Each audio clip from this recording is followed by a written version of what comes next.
All right, so hold on. Let me moisten my lips just in case they crusty as hell. I don't know. Make sure. Mm, oh yeah. I think that looks good.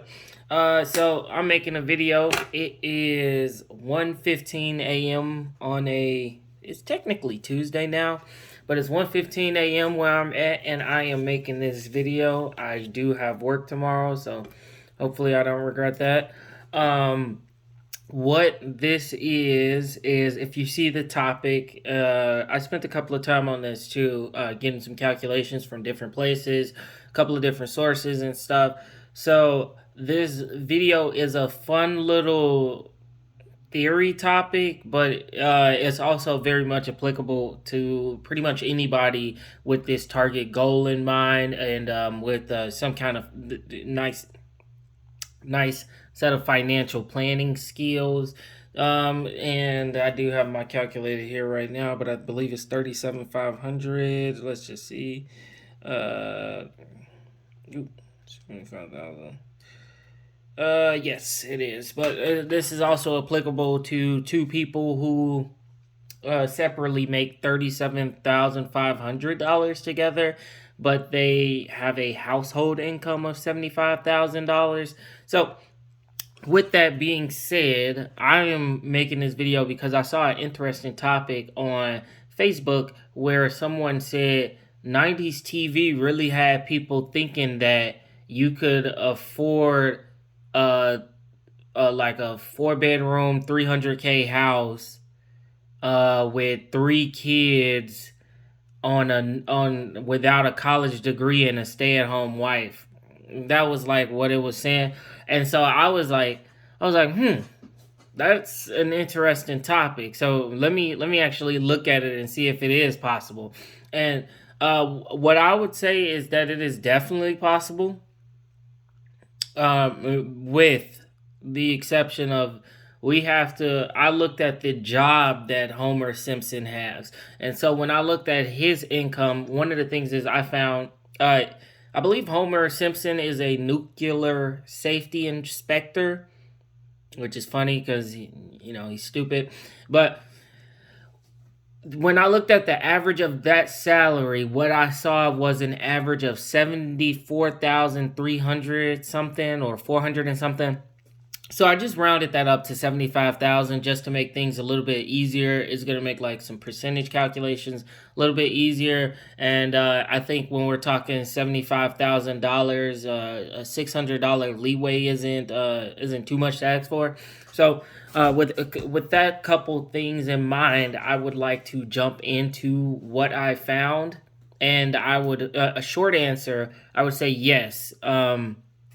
With a $75,000 income in my state of Illinois, and with three children who go to public school and a stay at home mother, yes, you could afford to have a single income household, three kids, and still be able to set yourself up financially responsibly.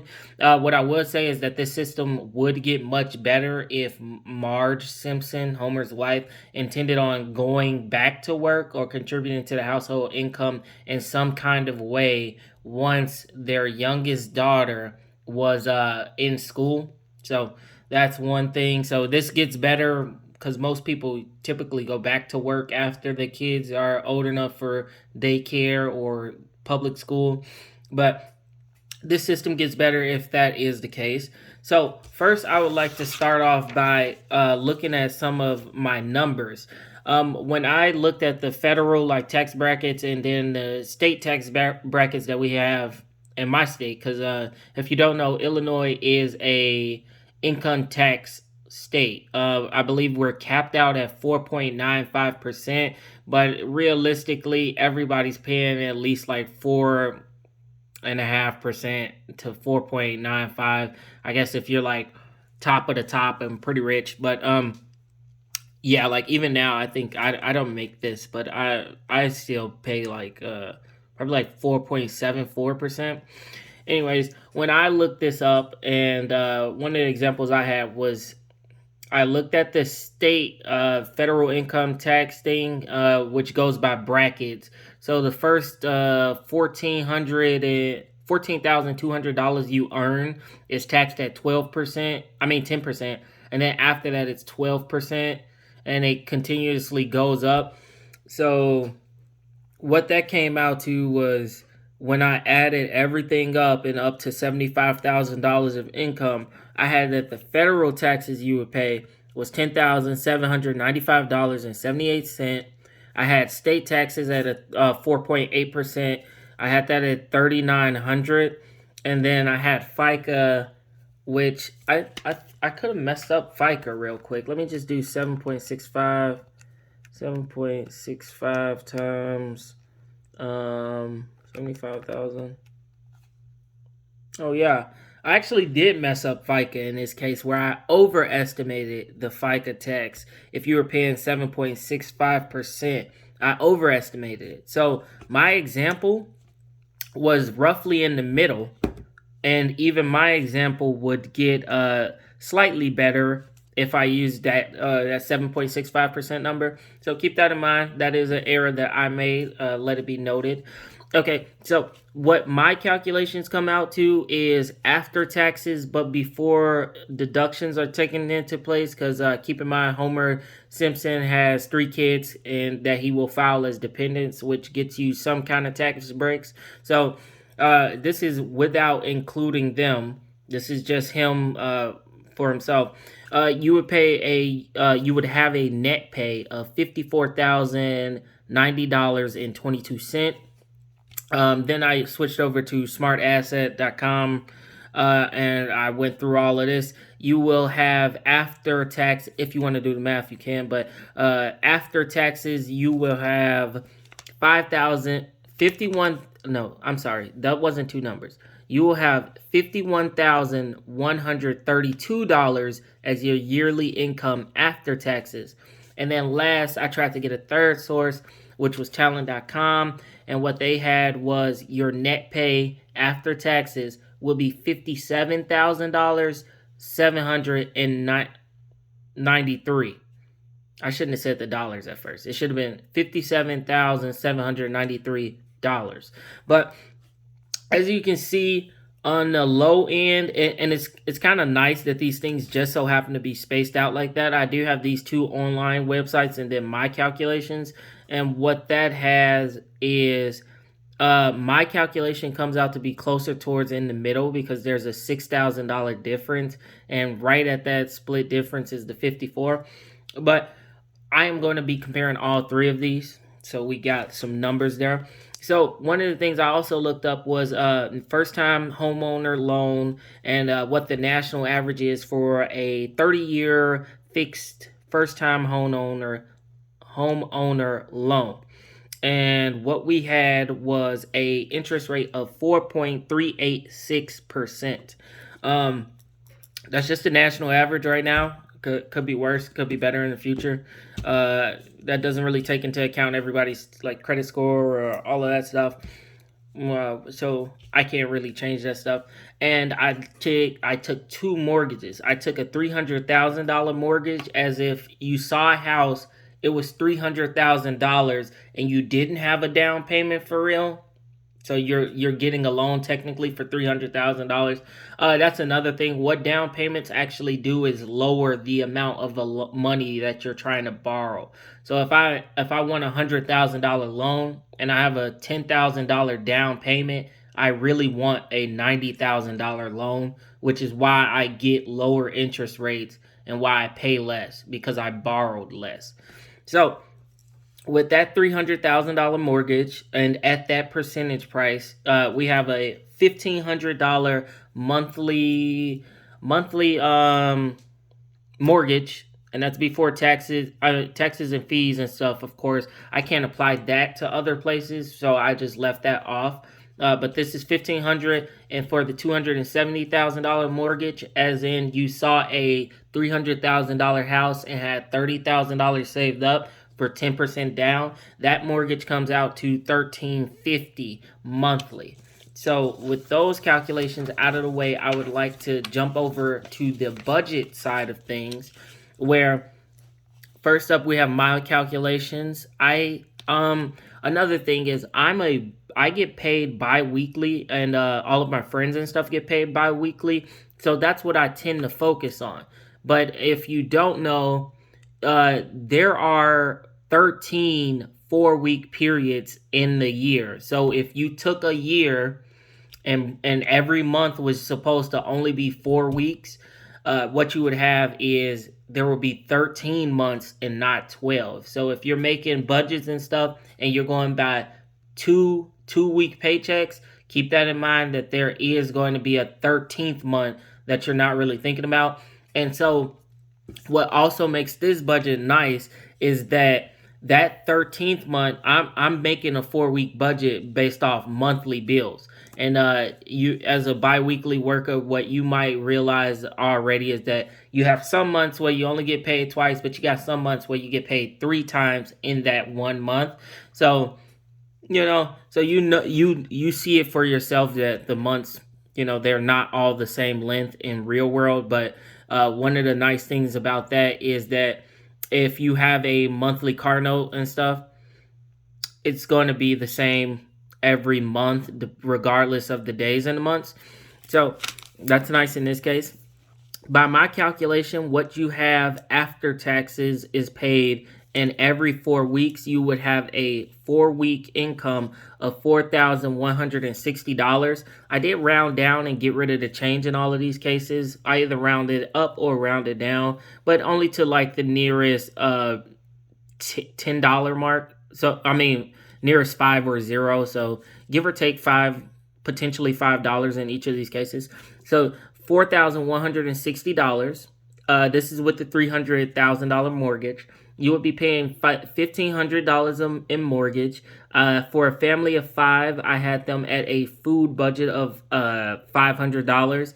That comes out to about $125 every week. Now, I realize that some people are a lot more frugal and some people are more on the expensive end.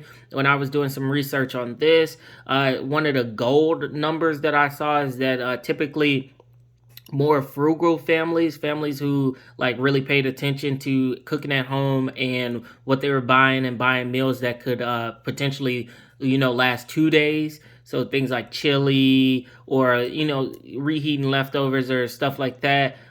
They said that they can feed their family of 5 for $55 at the lowest, and at the higher end of that, I think I saw $75 or $85. So I tried to like give a little bit more leeway, because I'm not even sure if I currently could eat for that or cheaper, but I like to like splurge. So I did give some extra money to splurge. So that comes out to $125. That could be wrong, but there you'll see that there's some money left over. What I have here is that Homer is contributing $150 for each of his kids' college education. College is not necessary, but even if his kids, like in the case of Bart, decides not to go to college, this would still be a nice financial foundation if he wanted to do trade school, take a course, and maybe get into owning a home a little bit sooner. So and that comes out to $150 per child from the time of their birth for 18 years, once a month. What that would come out to if you saved $150 for your child once a month, not 4-week period, which is what I have here. I have it as every 4-week period. So it would actually come out to a little bit more, because you would do it 13 times. But if you did $150 every month for 18 years, your kid would have, I think it's 32,600, but let's just throw it out right here. It's 32,400. So your kid would have $32,400 at their 18th birthday if you did it that way, which is super simple, just $150. I don't want to say just like it's some big flex, but if you work and you pay bills and stuff like that, how quickly $150 can go. So contributing $150 to your kids' financial success in the future, it seems like a small price to pay. I have Homer saving $400 every 4 week period. That comes out to, if he was weekly, he would be getting 100. He would be saving $100 a week. If he's biweekly, which is more often the case, he's saving $200 out of every check. And then he has a automatic 2% contribution to his 401k. If it's pre-tax, then that would come out to $1,500 a year. If it's post-tax, it's going to be a little bit less than that, but typically around what we saw in the 90s and what is more popular today. Not everybody knows about it. I know my company tried to enroll me into a traditional 401k automatically, but I chose the Roth 401k, which is where you pay interest, you pay taxes on the money you contribute now, so that when you take it out in the future at retirement, it's taxed. It's not really tax free, but it won't be taxed because you've already been taxed on it. So I'm not going to get into that, but basically, he's doing the traditional one, and 2% of his income, that's what they automatically enroll you in. And a lot of companies, that comes out to $125 every 4 weeks that he contributes to his retirement. Okay, so that was my calculation. I broke down all of those things. With that would still leave $1,185 at the end of that 4 week period to go on whatever. So things like diapers, toiletries, soaps, maybe a night out with the family, some insurance if they need be, a couple of different things it can go to. So, every family is different. So if $1,185 literally when all of your other bills are paid is like chump change to you, then you probably live a more expensive lifestyle than most. But this is pretty comfortable for a lot of people to say, wow, all of my bills are covered and I still got this amount of money to do whatever with. That's pretty comfortable for a good number of people. Those same bills and same contributions, those break out to $960 left over at the end of the month if we go with the smartasset.com's calculations. And if we go with talent.com, what that comes out to is $1,470 left over at the end of the 4 week period for whatever it needs to go to. Again, mine's is like comfortably in the middle. So I would say realistically, it's probably going to be towards that. And that is a good chunk of change to do some stuff with. So if you got like a less expensive car note, if you did something like that, if you needed a car note, that's another thing. Homer's car is pretty old, so I'm going to assume that it's paid off. But yeah, if you needed a car note, I would recommend, and if you were in his case and you were looking forward to a new car, I would recommend waiting until you have your tax refund, which is more money on the table because we paid those taxes, but we're going to get a portion back. In Homer's case, I think he's going to get a little bit more because he has 3 dependents, but you could use that money if you wanted to. Without touching your savings, you can use that money to get a down payment on a car, get a lower car note, and probably maybe take $385 off of the top of this, a little bit lower depending on what you're doing.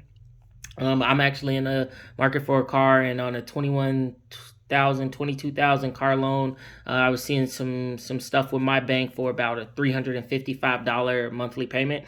So we can adjust that for different people and stuff. I know not everybody is me, and some people out there probably have it better. But next up, so I just want everybody to keep this in mind, though. You will get back a portion of your tax refund, and that can be something to contribute to a new car, if you want to go to another family trip, I'm a big proponent of doing these core things: saving, contributing for your future retirement, and then housing and food, the basic necessities, and then trying to use that tax refund and ways to enjoy yourself a little bit responsibly. Make some good memories, or responsibly, and good memories. Living up your youth and whatnot. So going with my calculation and just my calculation, if we were to get a $270,000 mortgage, and we were to subtract out that $1,350 mortgage payment with $500 to food, $450 to the college contributions, $400 to savings, and $125 to the 401k contribution, that leaves $1,335 left over at the end of the month for whatever. Just to highlight, if you were saving $400 every 4 weeks, what you would come out to saving is about $5,200 a year, which again, if you're an adult, you know how quickly $5,200 can go. But a lot of people, I don't think most Americans actually have $5,200 ready to go anyways. Especially not those living a little bit lower in means and stuff like that. So $5,200 ready to go is pretty nice, and especially if you were getting ready to save up for a home. I'm 23. If I wanted to do this for 3 years, that'll put me at about $15,600, which is a nice down payment in some places, closing fees and stuff like that. But especially if you were doing this same thing with a partner, that would put you guys at saving $10,400 a year. And that's before adding in your tax refund, which you can dump into your savings if you want, or you can still use it to have fun or whatever. And I would like to highlight one last thing with my 4-week savings goal. So like I mentioned earlier, mortgages and stuff like that are paid on a 12-month basis. But this entire budget that I made out is for a 4-week basis. So what this would come out to, like I mentioned so many times earlier before, is that there are 13 4-week periods in a year. So you would actually end up paying an extra mortgage payment every year. What this does is it's very good for you. So I had broke out the calculator, the financial calculator, and did the math or whatever. So if you did that one extra payment every year, like I have it here, damn, I didn't mean to rhyme, but if you did that like I have it here, and you were just like strict fast to this every 4 weeks, you were still paying $1,500 regardless if it was just that, if it was twice in the same month or whatever, you were just doing it. Yeah, you would end up lowering your 30-year mortgage from 360 months, because that's 12 times 30, 360. So you will lower it from 360 months to 352.6 months. So basically what that will come out to is you can't really do like a half a month, I guess. So what that will come out to is 353 payments, but the last payment would be less than $1,500. And just that, if you were doing this budget and you are still having these contributions and stuff like that, in that 30 years, you would save $11,100 in interest. So that's more money. I mean, over 30 years, $11,100 doesn't really seem like much, but I don't know. You can also see the opposite end of that, where if you put that money into stocks and you just let it grow at an average rate of 4%, that it would have doubled, probably be more than double by that point. So, yeah. And what I failed to do was calculate how much you would save with the $270K mortgage. So let me do that right now. I'm going to switch to the financial calculator pretty quick, honestly. Okay, so what we have here is you would be looking at Let's go ahead and make this the present value, and we'll make 13 payment. Also, this comes out to a monthly interest rate of 0.35835%. If anybody was caring, I've given you the yearly interest rate. If you wanted the monthly effective interest rate, that's what it'll be. And let's just compute this out. So, it's pretty much the same, honestly. What this would come out to if you did the 270K mortgage, this would come out to the same number, honestly. The only difference is a slight rounding error. I mean, a slight rounding, which you guys wouldn't have seen because I rounded up. So it's 3.525903. So the last two of those decimals is what changed, because in the other case it was 59 as well. And what that comes out to is 1350 times 352.6 versus 1350 times 360. Let's just go ahead and subtract these two. That comes out to about $10,000 in money that you saved on interest. Pretty good. But don't let that number confuse you, because you ended up spending $30,000 less and then you saved $10,000. So it was really like $40,000 less than the other option originally. But that has been my video. That is why I think Homer Simpson could afford, on his average for his job without a college degree, that is why I think he could afford to have a wife and child, a wife and 3 children, in a single income family household. He's going to be paying back to that taxes thing and that child tax credit. I wouldn't be surprised if he got, I don't know what people who with kids get, because I don't have any kids, but I think you get like $2,000 per kid. But let's say I'm wrong, and let's just say he gets $4,000 back. This has him paying $17,000 to $20,000 in taxes, but let's just say he gets $4,000 back every year in taxes. That's money that he could use to build on a number of different things. If he wanted to use half of that for a family vacation and half of that for 401k contributions, that's possible. And that'll see him better off in life. If he wanted to use 1/4 of it, so $1,000 for a family vacation, and he wanted to go put the other $3,000 towards his mortgage, what he'd end up doing is saving even more money in the long run. If he wanted to use his tax return to pay his yearly health insurance premiums, which I'm assuming that his job offers him health care through his job, which is going to be cheaper.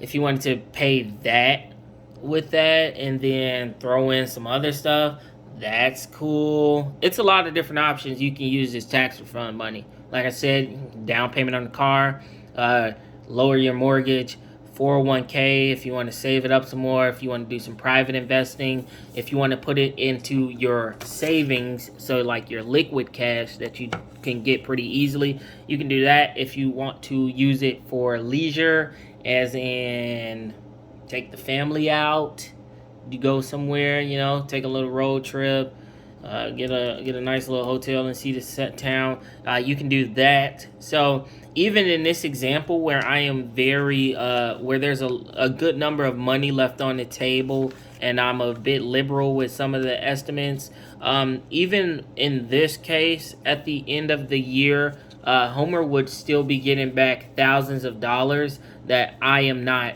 accounting for in this example. So his net pay might be this, but when you get that tax return back, it goes up thousands of dollars. That was this video. It's a little long. I didn't mean to make it long.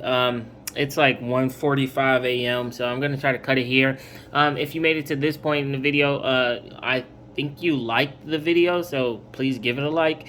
Comment to me if you didn't, but if you didn't, props to you for actually going this far when you didn't like it. So that's cool that you really give it a chance.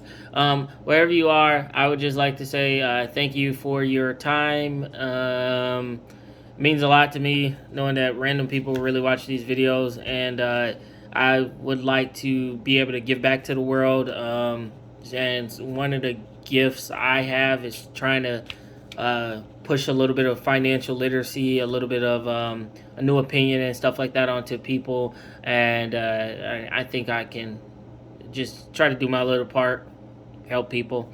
Wherever you are, enjoy the rest of your day or night. I would like to say peace, and you're probably a lovely person. So, see ya.